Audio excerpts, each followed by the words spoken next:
Bismillahirrahmanirrahim. Assalamualaikum warahmatullahi wabarakatuh. Perkenalkan, nama saya Insinyur Hamdan Kadir STMT dengan nomor induk dosen nasional 0910039201, merupakan dosen dari program studi teknik sipil Fakultas Teknik Universitas Muslim Indonesia.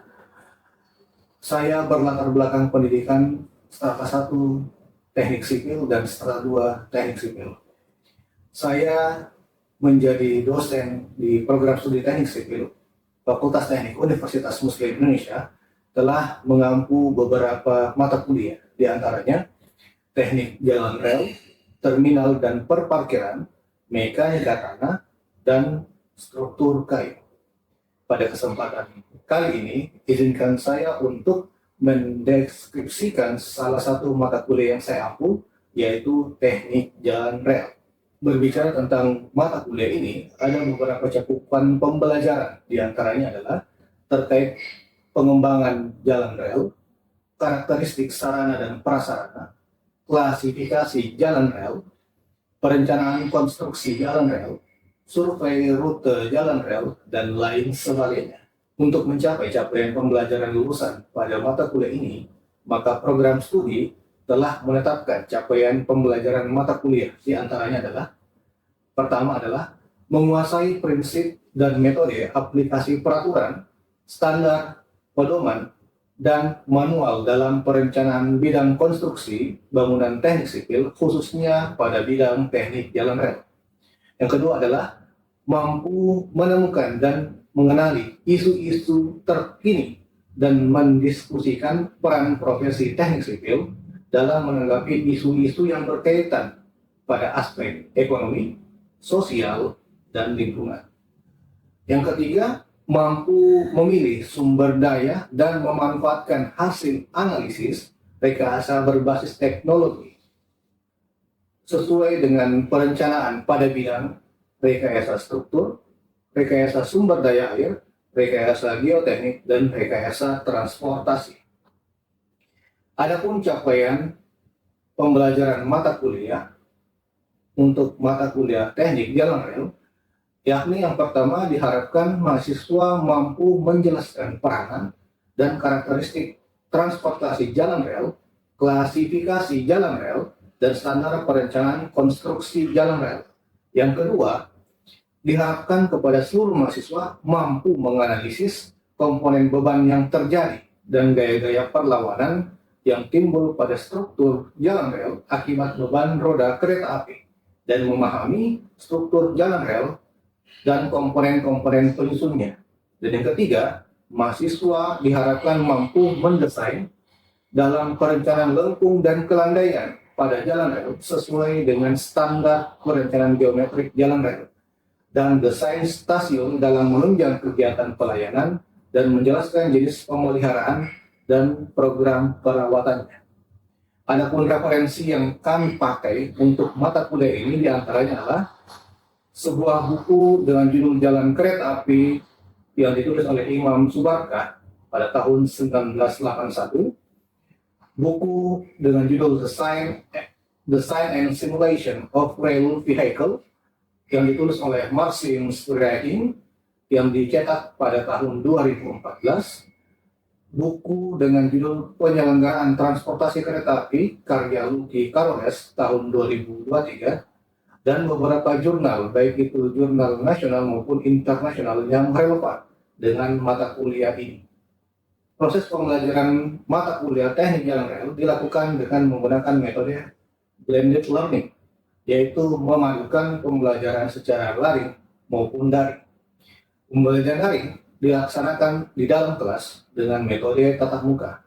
Mahasiswa akan diberikan materi perkuliahan dengan cara ceramah dan diskusi, serta diberikan tugas kelompok kepada masing-masing mahasiswa dalam membahas dan menganalisis kasus yang berkaitan dengan mata kuliah terkait.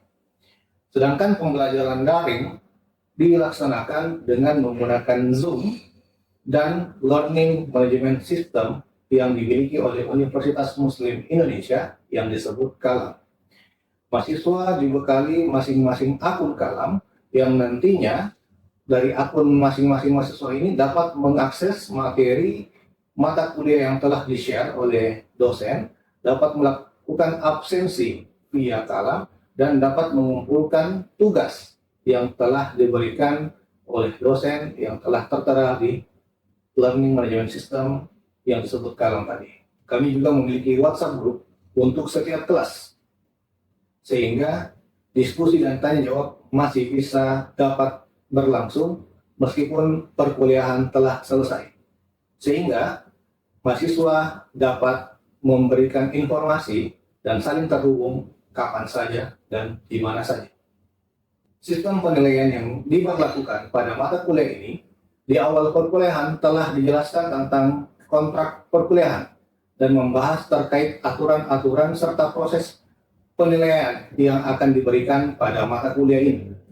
Adapun beberapa poin penilaian yang diberikan diantaranya adalah: pertama, kehadiran dan partisipasi mahasiswa dalam perkuliahan baik secara daring maupun luring diberikan bobot 10%. Kedua, latihan di kelas serta penugasan yang diberikan dengan bobot 20%. Ujian tengah semester yang diberikan bobot sebesar 35%. Dan ujian akhir semester yang diberikan bobot sebesar 35%.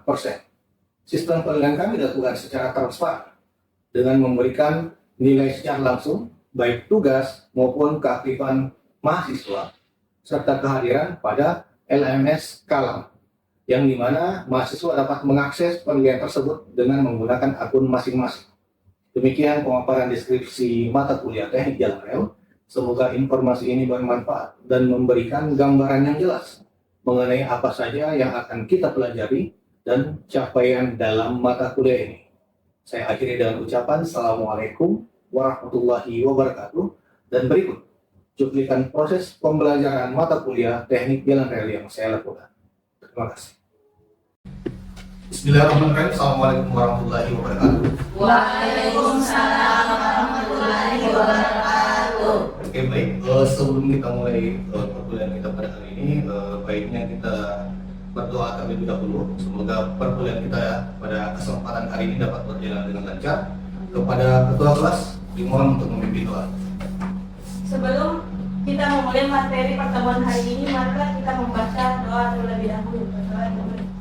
Subhanallah walhamdulillah wa la ilaha illallah wallahu akbar. A'udzu billahi minasy syaithanir rajim. Bismillahirrahmanirrahim. Alhamdulillahi rabbil alamin. Allahumma shalli ala sayyidina Muhammad wa ala ali sayyidina Muhammad. Rabbi shrah li sadri wa yassir li amri wahlul 'uqdatam min lisani yafqahu qawli. Subhana rabbika rabbil izzati amma yasifun wa salamun 'alal mursalin walhamdulillahi rabbil alamin. Amin ya rabbal alamin. Hari ini kita akan melanjutkan materi pertemuan selanjutnya, yang dimana materi ini kita masuk ke materi pertemuan kedua. Sebelumnya telah kita bahas materi pertemuan pertama terkait jenis-jenis kereta api. Ada juga sudah kita bahas tentang sejarah dari kereta api baik ruang lingkup nasional dan internasional. Pertemuan kedua kali ini kita akan membahas tentang karakteristik lokomotif dan gerbong kereta api, yang dimana capaian pelajaran yang akan kita ingin capai yaitu mampu menjelaskan peranan dan karakteristik transportasi jalan rel, klasifikasi jalan rel, dan standar perencanaan konstruksi jalan rel. Sedangkan untuk capaian pembelajaran mata kuliah kita pada hari ini adalah semoga mahasiswa mampu mendapatkan penjelasan dari sarana dan prasarana dari kereta api secara umum, entah itu dari lokomotifnya sendiri, gerbong, atau mungkin sarana pendukung lainnya. Oke, kita akan masuk ke materi pada kesempatan hari ini. Sebelumnya, teman-teman sudah tahu tidak tentang sarana dan prasarana secara umum? Tahu atau tidak? Tahu ya, cukup tahu ya. Karena sarana dan prasarana itu kan di segala model alat transportasi kan kita sudah sering melihatnya begitu. termasuk untuk kereta api. Meskipun cenderung sangat baru juga di Sulawesi Selatan, tapi paling tidak kita pernah melihat setidaknya mungkin di sosial media atau mungkin ada yang merasakan langsung ketika naik kereta api di luar, gitu ya. Kalau kita berbicara tentang sarana, maka fokus kita ke alatnya, ya. Terus kalau kita berbicara tentang prasarana, itu kita berbicara tentang pendukung dari alat itu. Jadi ada alatnya, dalam hal ini kereta api secara utuh. Ada juga infrastruktur yang mendukung alat ini. Ya, kalau di sini nanti teman-teman bisa lihat di slide ini ada yang berbicara tentang rel kereta api, ada yang berbicara tentang stasiunnya dan lain sebagainya. Mungkin nanti akan ditampilkan pembahasan lebih lanjut. Oke, sebelumnya kita sudah membahas tentang kereta api. Boleh disebutkan kereta api apa saja yang telah kita bahas kemarin? Ada kereta api uap, apalagi? Ada kereta api diesel, ada lagi kereta api listrik, ada lagi kereta api yang berbasis baterai, dan yang terakhir ada yang lebih, ada juga uap, ada juga levitasi magnetik ya. Kalau kita berbicara tentang jenis kendaraan dalam hal ini kereta api, pasti berbeda lokomotifnya. Ya, lokomotif itu apa? Mesin ya, penggerak ya, yang akan menggerakkan kereta api ini. Lokomotif itu sendiri ada macamnya, tergantung dari jenis kereta api yang tadi disampaikan sebelumnya. Di sini ada lokomotif dengan jenis diesel, yang dimana diesel ini ada dua lagi, ada diesel elektrik dan diesel mekanik. Ada juga lokomotif elektrik, ada yang jenisnya pantograf, ada juga yang third rail. Ada yang lokomotif uap, ada juga yang lokomotif berbasis baterai. Artinya apa? Penggeraknya ini yang kita akan lihat apa menjadi sumber tenaganya ya. Kalau diesel kira-kira bahan bakarnya apa? Oke. Kalau elektrik jelas ya, bahan bakarnya listrik. Kalau uap kira-kira kalau batu? Oke. Kalau baterai jelas ya. Oke. Terus kalau kita berbicara tentang gerbong ya, tahu yang dibilang gerbong tadi, lokomotif kita sebut sebagai penggeraknya. Kalau gerbong ada yang tahu?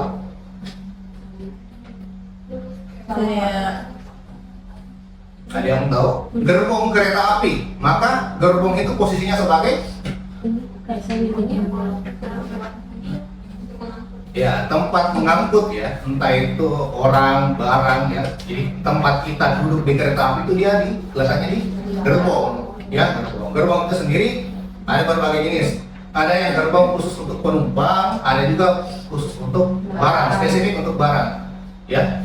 Itu pun ada lagi terbaginya. Kalau dia jenisnya penumpang, itu ada yang kelas bisnis, ekonomi, ya ada yang lounge ya.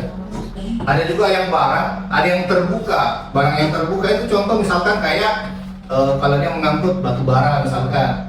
Jadi kayak truk yang ditutup terpal di atasnya, kayak dia terbuka. Kalau kalian bisa melihat gambar ini yang jenisnya terbuka, ini yang tertutup. Ya, untuk barang yang tertutup ya. Ada juga untuk tangki, biasanya untuk mengangkat bahan bakar misalkan, ya, dan yang lain sebagainya. Itu untuk gerbong kereta api. Ada juga kendaraan khusus, yang dimana kendaraan khusus ini adalah penunjang sebenarnya, sebagai penunjang dalam proses terlaksananya kereta api ini supaya lancar. Akan ada pemeliharaan dari segi rel kereta api. Taruhlah ada salju, maka diturunkan satu kendaraan khusus untuk bagaimana membersihkan area rel kereta api dari timbunan salju agar kereta api bisa berjalan. Atau mungkin sebagai pembersih, atau mungkin juga pada saat ada pergantian dari rel kereta api, entah itu dari segi penguncinya atau disebut penambah, ada juga penggantian bantalannya atau mungkin hal yang lain. Itu yang disebut sebagai kendaraan khusus ya, kendaraan khusus. Itu yang kita bahas dari segi sarananya. Jadi ada tadi dari segi lokomotif, ada yang dari gerbong, ada dari kendaraan khusus. Teman-teman bisa dibedakan ya. Tadi lokomotif sebagai alat penggerak. Oke, thank you. Terus gerbong sebagai ya alat pengangkut. Oke, thank you. Sebelum kita lanjut ke prasarana, mungkin ada yang mau ditanyakan terkait sarana terlebih dahulu mungkin. Silakan sebutkan namanya dan pertanyaannya. Perkenalkan, nama saya Nurul Salsa Bilansa. Saya ingin bertanya tentang lokomotif diesel. Lokomotif diesel itu terbagi menjadi dua jenis, yaitu diesel elektrik dan diesel mekanik. Apa yang membedakan keduanya dan bagaimana sistem kerjanya? Oke, saya kembali ke slide tadi. Disebutkan ada lokomotif diesel, terbagi ada diesel elektrik dan diesel mekanik. Ya, begini, sepemahaman saya, diesel elektrik dan mekanik itu hanya membedakan dari segi alat operasionalnya. Kalau misalkan diesel mekanik, kan diesel itu kan bahan bakarnya ya. Nah, kita lihat alatnya yang ada di dalam. Kalau mungkin kita bisa bayangkan mobil matic dan manual, maka akan ada perbedaan dari cara pengoperasional ya. Begitupun juga dari segi elektrik dan mekanik. Ya, kalau dia mekanik, ya mungkin banyak tombol-tombol perintilan yang dilakukan secara umum begitu ya. Tapi kalau dia elektrik, ada alat penunjangnya. Kalau pernah teman-teman mendengar di pesawat ada yang dibilang autopilot, bagaimana caranya kereta api itu, bagaimana caranya pesawat itu bisa terbang secara stabil karena mengaktifkan autopilot itu sendiri. Nah, kalau kita berbicara di kereta api, maka mungkin sustainable-nya, keseimbangan dari kereta api ini bisa terjaga karena di kereta api yang berbasis elektrik itu dia punya yang namanya automatic train control atau ATC. Artinya itu yang menjaga, dan itu yang mungkin sebagai penunjang dalam proses pengoperasional kereta api. Jadi satu yang mungkin masih menggunakan ya alat-alat yang masih sederhana, misalkan satu yang ditunjang dengan elektrikal. Sepemahaman saya seperti itu tentang diesel elektrik dan diesel mekanik. Ya, untuk pertanyaan tadi yang ada dari saudara Nurul, mungkin ada yang ingin disampaikan lagi, yang mau ditanyakan lagi terkait pertanyaan ini dari segi sarana. Oke, saya lanjut terkait materi kita selanjutnya, yakni prasarana kereta api. Tadi prasarana apa? Sebagai penunjang ya, penunjang dari alatnya atau dalam ini moda transportasi kereta api. Apa-apa saja penunjang yang ada di kereta api? Jelas, yang pertama adalah rel kereta api itu sendiri. Rel kereta api sendiri itu kalau kita mau pilah satu persatu partnya, bagian dari rel kereta api ini ada banyak ya, ada setidaknya ada 4 yang saya tuliskan di sini. Pertama itu adalah rel utamanya atau rel tracknya, yang mana? Yaitu yang lempengan besi yang menjadi tumpuan dari kereta api. Yang kedua adalah bantalannya, bantalan rel kereta api. Ada yang terbuat dari baja, ada yang terbuat dari kayu, ada yang terbuat dari beton ya. Pernah jalan-jalan di Sulsel yang Pangkal mungkin atau Kamaros, ada yang pernah lihat rel kereta api? Nah, kira-kira bantalan itu terbuat dari apa? Besi, beton, baja. Tidak diperhatikan ya, mungkin ya. Oke, nggak apa-apa. Nanti kalau jalan-jalan bisa lihat kembali supaya bisa lebih mengenal. Ada juga yang disebut penambat. Penambat itu apa? Pengunci. Pengunci antara rel utama atau rel tracknya dengan bantalan, supaya ketika kereta api digunakan kereta api lewat di atas relnya tidak terjadi goyang begitu kan. Kalau misalkan relnya goyang misalkan karena mungkin penambatnya tidak dipasang dengan baik, maka bisa berpotensi terjadinya kecelakaan. Ya, salah satunya adalah bisa saja kereta api keluar dari relnya sehingga membuat kereta api bisa jatuh dan sebagainya. Dan yang terakhir adalah pengatur ketinggian rel. Ya, medan dalam kereta api itu tidak selamanya dia levelnya rata ya. Kadang posisi tertentu dia harus turun, kadang juga harus naik.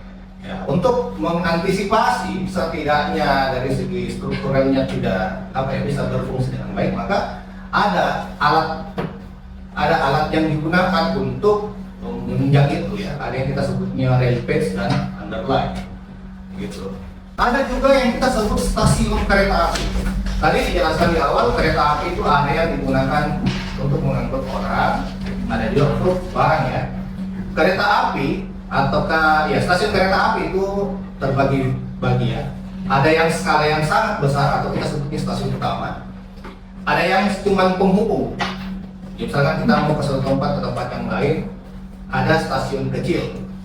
Ada yang sebagai tempat transit, ada yang memang tempat pemberhentian akhir. Ada juga ya itu tadi khusus untuk mengangkut orang dan barang saja. Begitu ya. Jadi ada itu tergantung dari penggunaannya dan dari penggunaan sendiri juga tergantung dari luasannya. Kalau memang dia stasiun utama, ibaratnya begini, bandara. Bandara itu kan begitu luas ya. Dalam bandara itu ada gate-gate-nya. Kita mau penerbangan lewat gate berapa, maka diarahkan. Nah, kalau stasiun utama itu juga begitu. Kita mau perjalanan kereta api dari mana ke mana. Misalkan kalau yang dijalankan di Indonesia itu salah satunya adalah yang ada di Gambir. Ya, kita mau arah kemana nih? Jakarta kemana begitu? Maka akan diarahkan nanti, gitu. Kalau mungkin kita yang di Sulawesi Selatan ini karena masih skala kecil ya, maka dia bisa kita katakan stasiunnya masih kecil. Jadi umum juga bisa dikatakan seperti itu. Terus ada juga yang disebut depo dan balai jasa. Apa itu depo dan balai jasa? Sebenarnya kedua tempat ini sebagai tempat untuk perawatan dan pemeliharaan kereta api itu sendiri. Kalau kereta api selesai digunakan, maka dia tidak diparkir di stasiun, maka dia akan dibawa ke depo. Sebagai apa? Untuk pemeliharaan, misalkan mungkin pembersihan atau mungkin pemeriksaan kelengkapan dari kereta api sendiri, pengisian bahan bakar, ya. Itu adalah bentuk pemeliharaan dari kereta api itu sendiri. Sedangkan ada yang disebut sebagai balai jasa. Balai jasa otomatis skopnya harus besar ya. Karena kenapa? Balai jasa ini fungsinya adalah pemeliharaan untuk skala berat. Ya, misalkan ada pergantian mesin misalkan, atau mungkin terjadi insiden di lapangan, sehingga kita perlu adakan perbaikan skala besar-besar, maka dia letaknya di balai jasa, ya. Oke. Terus ada juga yang disebut dengan sistem persinyalan kereta api.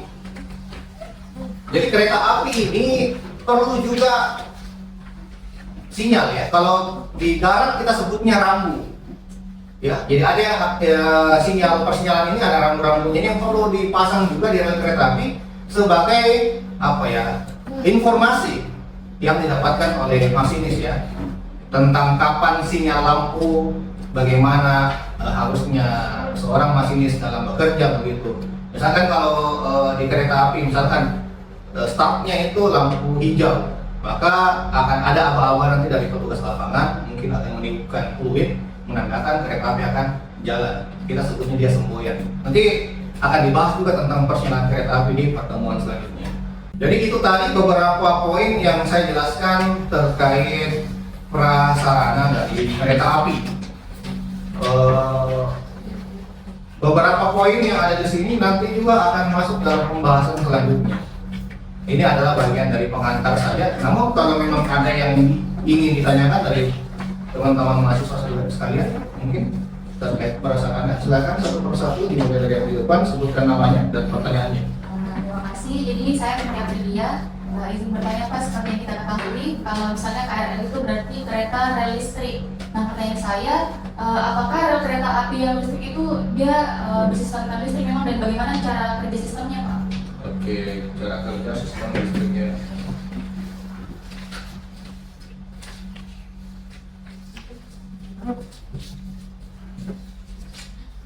Oke, mungkin saya jawab satu dulu, nanti selanjutnya bisa ditanyakan kembali dari saudara Pungki, bagaimana cara kerja sistem kereta api listrik ya? Kurang lebih begitu ya?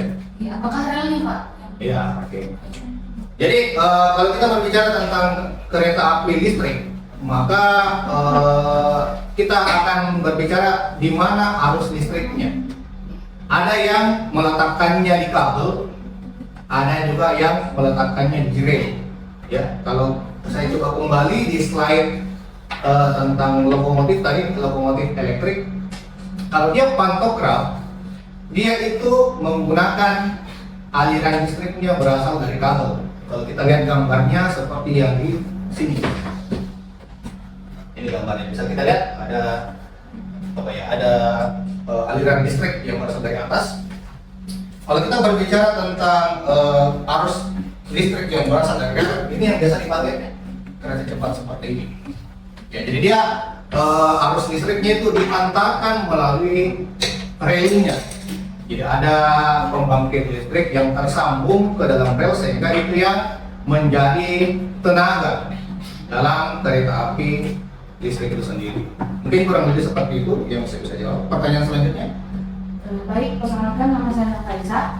Dan saya akan bertanya mengenai di kereta api yaitu bantalan. Apa Oke. saja pertimbangan dalam pemilihan bantalan itu? Karena di sini ada terbagi 3 bantalan, yaitu bantalan kayu, baja dan beton. Manakah yang paling bagus hukumnya bila diletakkan di jalan rel, Pak? Oke, terima kasih. Terkait bantalan ya, tadi ada 3 macam, ada baja, ada beton, dan ada juga kayu. Fungsi dari masing-masing bantalan itu sebenarnya tergantung dari jenis kereta api yang digunakan. Transformasi dari bantalan kayu itu di awal pertama kali kereta api itu digunakan, contoh kayak kereta uap, karena penemu sebelumnya menggunakan kayu terlebih dahulu.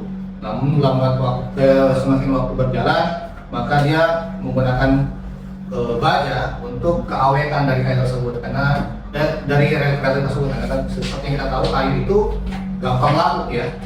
Untuk penggunaan beton sendiri juga tergantung dari jenis kereta apinya. Contoh kalau kereta api cepat yang ada di Jakarta sekarang itu dia juga menggunakan bantalan beton di dalamnya. Jadi kalau menurut saya kapan penggunaan bantalan itu tergantung dari jenis kereta apinya. Terus apakah yang mana lebih kuat itu lagi tergantung lagi dari jenis kereta apinya, karena jenis kereta api menentukan juga beban yang dapat diterima. Mungkin kurang lebih seperti itu dari saudara Dr. Yusa, dan tadi pertanyaan dari saudara Bungki. Masih ada yang ingin ditanyakan mungkin terkait materi kita pada kesempatan kali ini?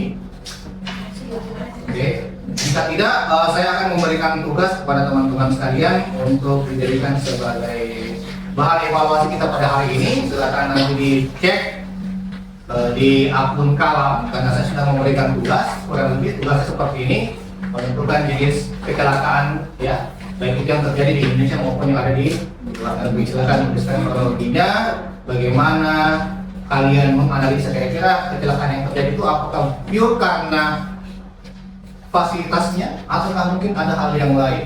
Nah, tadi kita membahas tentang sarana dan prasarana ya. Mungkin seperti itu yang bisa saya sampaikan pada kesempatan hari ini. Sebagai penutup, silakan ketua kelas untuk membaca doa. Sebelum mengakhiri materi hari ini, marilah kita berdoa terlebih dahulu. Berdoa dimulai. Subhanallah walhamdulillah wa la ilaha illallah wallahu akbar. A'udzu billahi minasyaitonir rajim. Bismillahirrahmanirrahim. Alhamdulillahi rabbil alamin. Allahumma shalli ala sayyidina Muhammad wa ala ali sayyidina Muhammad. Allahumma fa'alni ma 'allamtani wa 'allimni ma yanfa'uni warzuqni ilman yanfa'uni. Subhana rabbika rabbil izzati amma yasifun wa salamun 'alal mursalin walhamdulillahi rabbil alamin. Amin.